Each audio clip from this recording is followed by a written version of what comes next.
அனைவருக்கும் வணக்கம்.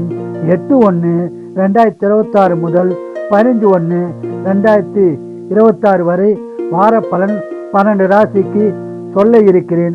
துலா ராசி நேயர்களே, உங்களுக்கு அதிக பலனை பெறும் வாரமாக அமைய உள்ளது.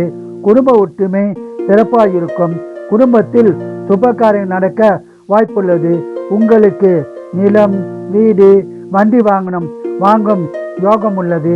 பேச்சில் மட்டும் சற்று கவனம் தேவை. பேச்சால் பிரச்சனை உருவாக வாய்ப்புள்ளது. பேசும்போது கவனமாகவும் ஜாக்கிரதையாகவும் இருந்தால் பிரச்சனையை தவிர்த்து விடலாம். பண விஷயத்திலும் கவனமாகவும் ஜாக்கிரதையாகவும் இருக்க வேண்டும். திருமணம் ஆகாதவர்களுக்கு திருமணம் பாக்கியம் உண்டாகும். திருமணமான தம்பதியருக்கு குழந்தை பாக்கியம் கிடைக்கும். வேலையில் உள்ளவர்களுக்கு வேலையில் ஊதிய உயர்வு, பதவி உயர்வு, பணியிட மாற்றம் உண்டாக வாய்ப்புள்ளது. பயன்படுத்திக் கொள்ளவும். உங்களுக்கு நீண்ட நாட்கள் தடைபட்ட காரியங்கள் நடக்க வாரமாக அமைய உள்ளது. உடல் நலத்தில் கவனம் தேவை. உடல் நலத்தை நன்றாக பார்த்து கொள்ளவும். சொந்த தொழில் சிறப்பாக இருக்கும். வியாபாரிகளுக்கு அதிக லாபம் கிடைக்கும். இந்த வாரம் முழுவதும் சிறப்பான பலனை பெற குலதெய்வம், இஷ்ட தெய்வ வழிபாடு செய்து சிறப்பான பலனை பெறுங்கள். வாழ்க வளமுடன், நீங்கள் நலமுடன். விருச்சிக ராசி நேயர்களே, இந்த வாரம் முழுவதும் சந்தோஷமான மகிழ்ச்சியான வாரமாக அமைய உள்ளது. குடும்ப ஒற்றுமை சிறப்பாக இருக்கும்.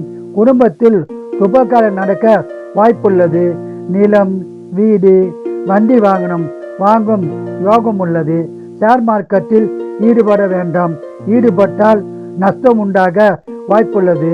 கவனமாகவும் ஜாக்கிரதையாகவும் இருங்கள். பூர்வீக சொத்தில் பிரச்சனை இருந்தால் பிரச்சனை தீர்ந்து சுமூகமான பலன் கிடைக்கும். உங்களுக்கு கடந்த வாரத்தை விட இந்த வாரம் சிறப்பாக இருக்கும். பண கஷ்டம் தீரும். வேலையில் உள்ளவர்களுக்கு ஊதிய உயர்வு, பதவி உயர்வு, பணியிட மாற்றம் உண்டாக வாய்ப்புள்ளது. பயன்படுத்திக் கொள்ளவும். ஆன்மீகத்தில் ஈடுபாடு உண்டாகும். ஆன்மீக சுற்றுலா செல்லவும் வாய்ப்பு உருவாகும். உடல் நலத்தில் கவனம் தேவை. உடல் நலத்தை நன்றாக கவனித்துக் கொள்ளவும். வியாபாரத்தில் அதிக லாபம் உண்டாகும். சொந்த தொழிலில் ஏற்றம் உண்டாகி லாபம் கிடைக்கும். இந்த வாரம் முழுவதும் சிறப்பான பலனை பெற குலதெய்வம், இஷ்ட தெய்வ வழிபாடு செய்து அதிக பலனை பெறுங்கள். வாழ்க வளமுடன், நீங்கள் நலமுடன்.